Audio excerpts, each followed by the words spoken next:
पूजेची मांडणी कशी कल्य करून या महिन्यात किती दिवस करावे, शिऱ्याचा नैवेद्य दाखवायचा आहे आणि रोज थोडा भरपूर पुण्य संचय.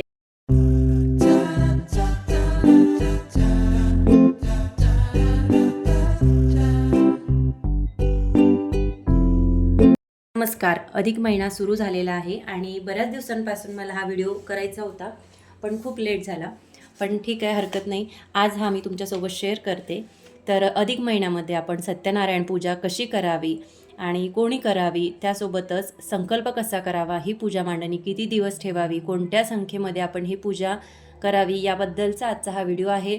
तर व्हिडिओ आवडत असल्यास व्हिडिओला लाईक नक्की करा आणि तुम्ही जर चॅनलवरती नवीन असाल तर चॅनलला लाईक, शेअर, सबस्क्राईबसुद्धा करा, जेणेकरून असेच नवनवीन व्हिडिओ तुम्हाला सर्वात आधी बघता येतील. चला तर मग आजच्या व्हिडिओला सुरुवात करूया.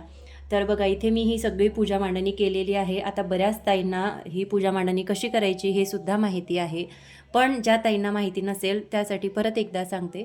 आपण प्रत्येक महिन्याला पौर्णिमेला जी पूजा मांडणी करतो, अगदी त्याचप्रमाणे आपल्याला या पूजेची मांडणी करायची आहे. तर एक चौरंग घ्यायचा आहे किंवा त्याऐवजी तुम्ही पाट घेऊ शकता आणि इथे चौरंगाच्या खाली आपल्याला कुंकुवाने स्वास्तिक काढून घ्यायचं आहे. त्यावरती हळदी, कुंकू, अक्षदा वाहायच्या आहेत आणि त्यानंतर आपण असा चौरंग मांडायचा आहे किंवा तुम्ही पाट देखील मांडू शकता. तर चौरंग मांडून घेतल्यानंतर त्यावरती आपल्याला असा एखादा पांढरा कपडा आथरून घ्यायचा आहे किंवा तुम्ही रुमालसुद्धा घेऊ शकता. मी इथे रुमालच घेतलेला आहे, पण तो कोरा घेतलेला आहे. आणि त्यासोबत एखादा पीससुद्धा तुम्ही घेऊ शकता. आता हे पांढरं वस्त्र आपल्याला अंथरून घ्यायचं आहे. ते अंथरून घेतल्यानंतर आपल्याला मध्यभागी इथे गव्हाची रास करायची आहे. त्यानंतर त्यावरती तांब्याचा कलश आपल्याला ठेवायचा आहे पाण्याने भरलेला. त्यावरती आपल्याला कुंकवाने स्वास्तिक काढायचं आहे आणि मागच्या बाजूला मी कुंकवाच्या 5 रेषासुद्धा काढून घेतलेल्या आहे. त्यानंतर कलशामध्ये शुद्ध जल आपल्याला भरायचं आहे. त्याच्यामध्ये 1 सुपारी, 1 रुपयाचे नाणे, हळदी, कुंकू, अक्षदा आणि 1 फूल अर्पण करायचं आहे. तर ते सगळं त्याच्यामध्ये टाकून घ्यायचं आणि त्यानंतर याच्यावरती विड्याची म्हणजेच खाऊची 5 पाने ठेवायची आहे. तर इथे समोर तुम्हाला दिसत असतील 3 मागच्या बाजूने आहे. अशी 5 किंवा 7 या प्रमाणात तुम्ही विड्याची पानं ठेवू शकता. आणि त्यानंतर वरती एक प्लेट घ्यायची आहे. तांब्याची घ्या, पितळेची घ्या किंवा स्टीलची घ्या. त्याच्यामध्ये आपल्याला तांदूळ टाकून घ्यायचे आहे. तांदूळ भरपूर प्रमाणात टाकायचं आहे आणि त्यानंतर आपल्याला त्यावरती बाळकृष्णांची मूर्ती ठेवून घ्यायची आहे. सगळ्यात आधी बाळकृष्णांच्या मूर्तीला आपल्याला पंचामृताने स्नान घालून घ्यायचं आहे किंवा पंचामृताने स्नान जर घालणं तुम्हाला शक्य होत नसेल तर गंगाजल पाण्यामध्ये टाकायचं आहे किंवा फक्त शुद्ध कच्च्या दुधाने तुम्ही बाळकृष्णांना स्नान घालू शकता. आणि सगळ्यात आधी आपल्याला दिवा लावून घ्यायचा आहे. दिव्याचं पूजन करायचं आहे.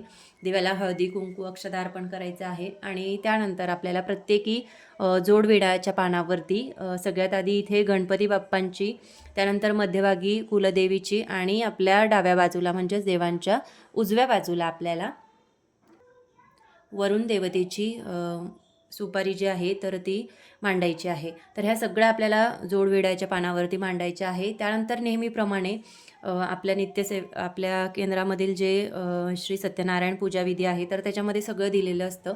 त्याच्यानुसार आपल्याला सगळ्यात आधी गणपती बाप्पांची, त्यानंतर कुलदेवीची आणि त्यानंतर वरुण देवतेची पूजा करायची आहे. सगळ्यांना आपल्याला खडीसाखरेचा नैवेद्य दाखवायचा आहे. आता सगळ्यात महत्त्वाचं म्हणजे ही पूजा आपण किती दिवस करायची आहे. तर अधिक महिन्यामध्ये ही सत्यनारायण पूजेची मांडणी आपण कितीही दिवस करू शकतो किंवा तुम्ही 7, 5, 11 किंवा 21 या प्रमाणात किंवा त्यापेक्षाही जास्त प्रमाणात करू शकता.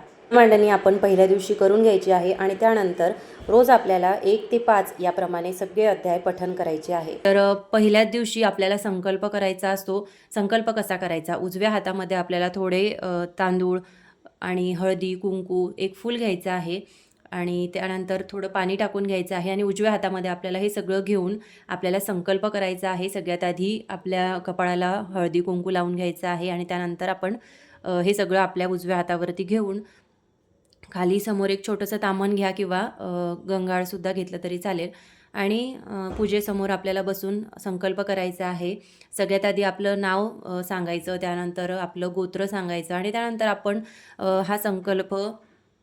ही संकल्पयुक्त पूजा ही आपण कशासाठी करतोय हे आपण सांगायचं आणि त्यानंतर आपण आपल्या हातामध्ये, उजव्या हातामध्ये जे घेतलेलं सगळं साहित्य आहे ते असं तामणामध्ये सोडून द्यायचं आहे. तर अशा प्रकारे आपल्याला साध्या पद्धतीने संकल्प करायचा आहे.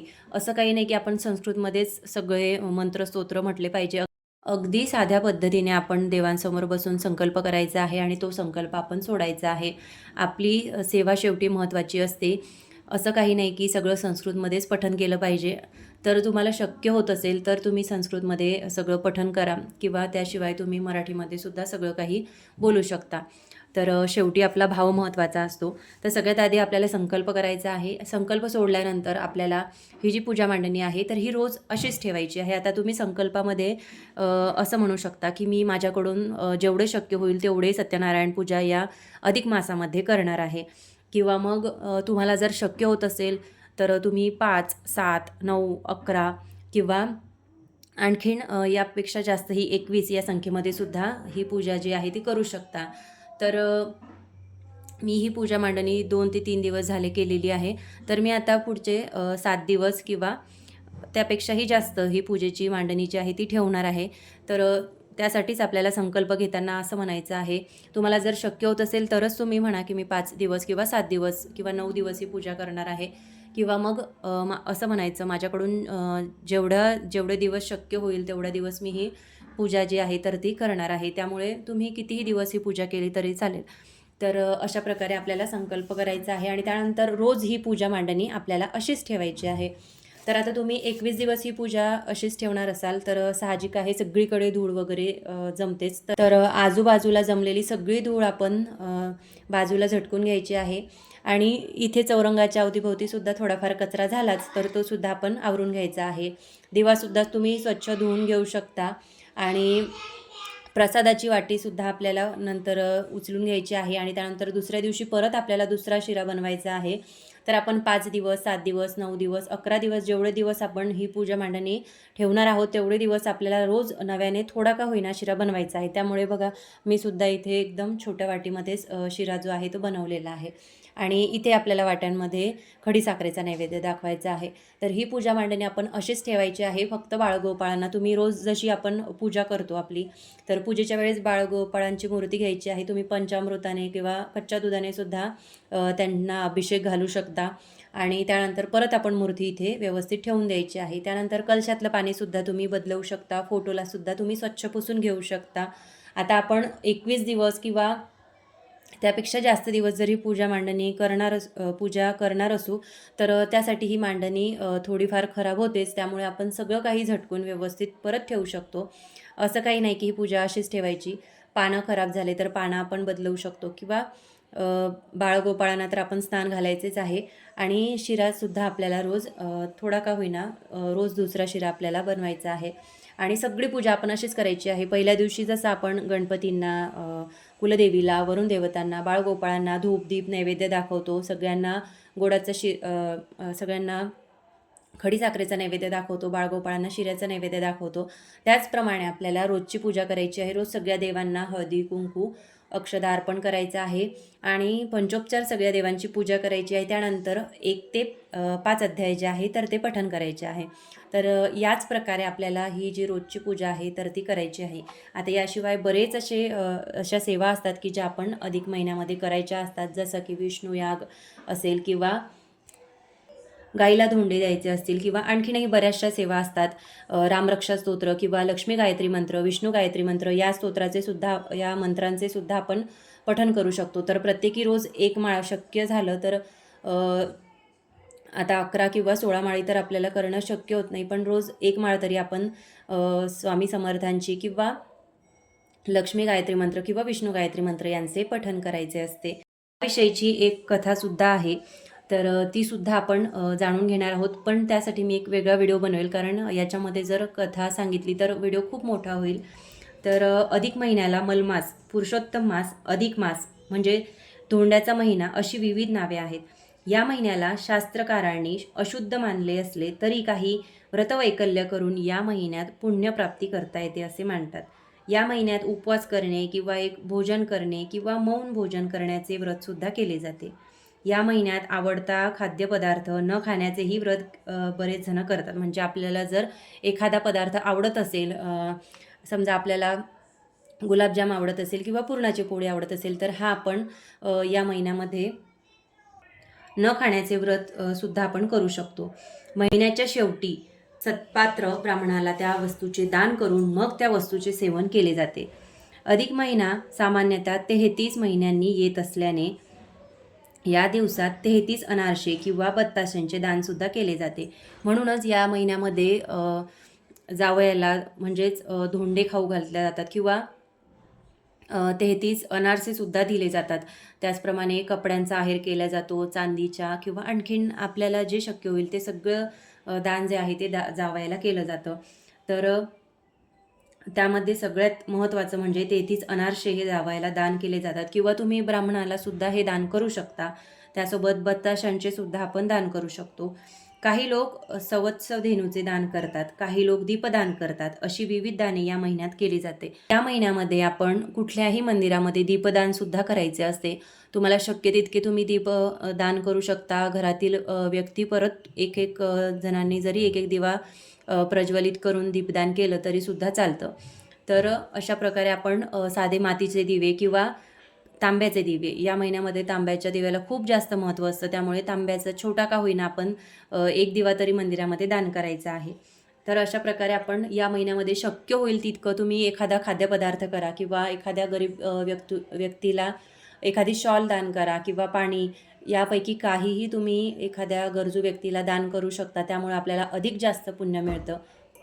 बऱ्याच जणांच्या आयुष्यामध्ये बऱ्याचशा समस्या असतात की त्या कधीच पैशाने सुटत नाही. बऱ्याच जणांकडे पैसा असतो पण समस्याही तितक्याच असतात, त्यामुळे त्या कधी पैशाने सुटत नाही. पैसा हा गौण आहे, परंतु तुम्ही किती दान करतात यावर ते अवलंबून आहे.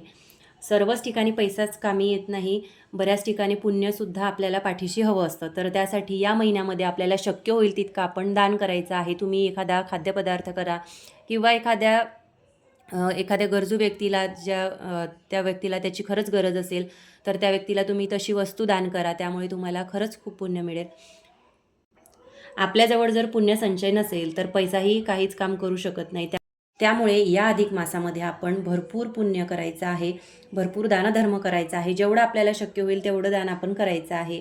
अधिक मासात भरपूर पुण्य संचय केल्याने त्यामुळे आपल्या मनाला शांती मिळते. दुसऱ्यांच्या आनंदाने आनंदी होणे ही मनाची उच्च अवस्था आहे.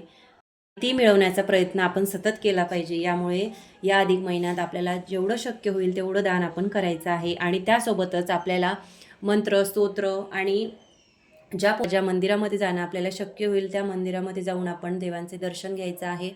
आणि शक्य तितकं आपण लक्ष्मी गायत्री मंत्र, विष्णू गायत्री मंत्र किंवा रोज व्यंकटेश स्तोत्राचे पठण आपण करायचे आहे.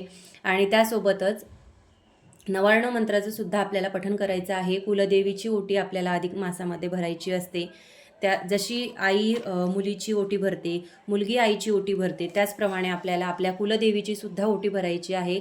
आपल्याला कुलदेवीला जाणं शक्य होत नाही. आता कुलदेवीला सगळेच जातात असं नाही, पण आपण या महिन्यामध्ये कुलदेवीची घरच्या घरी, तुमच्या घरी कुलदेवीचा टाक असेल किंवा फोटो असेल किंवा मूर्ती असेल तर त्यासमोर तुम्ही कुलदेवीची ओटी भरायची आहे. जशी प्रत्येक महिन्याला आपण कुलदेवीची ओटी साडीने भरत असाल किंवा पिसाने भरत असाल तर त्यावरती आपण हळदी, कुंकू, अक्षदा, जे काही ओटीचं सामान आहे, आरसा, कंगवा किंवा मणिमंगळसूत्र, हे सगळं आपण त्याच्यावरती ठेवायचं आहे. नारळ, गजरा आणि दक्षिणा हे सगळं ठेवून आपण देवीची ओटी भरायची आहे आणि मनोभावे देवीला प्रार्थना करायची आहे. तर अगदी साध्या सोप्या पद्धतीने आपण जशी पौर्णिमेला देवीची ओटी भरतो तशी ओटी आपण भरायची आहे. त्याचप्रमाणे विष्णू यागसुद्धा आपल्याला करायचा असतो, तो सुद्धा आपण करायचा आहे. आता तो जर तुम्हाला कसा करायचा हे माहिती करून घ्यायचं असेल तर मला कमेंटमध्ये नक्की सांगा, मी नक्की तो त्यावरती एक व्हिडिओ बनवेल. तर असा होता आजचा हा व्हिडिओ सत्यनारायण पूजेच्या माहितीबद्दलचा. तुम्हाला हा कसा वाटला आहे कमेंट करून नक्की सांगा. आणि याच प्रमाणे 5, 7 किंवा 9, 21 किंवा त्यापेक्षाही जास्त तुम्हाला सत्यनारायण पूजा करायची असेल तर तुम्ही करू शकता.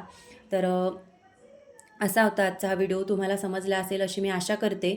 परत भेटूया एका नवीन व्हिडिओमध्ये. तोपर्यंत सर्वांना श्री स्वामी समर्थ.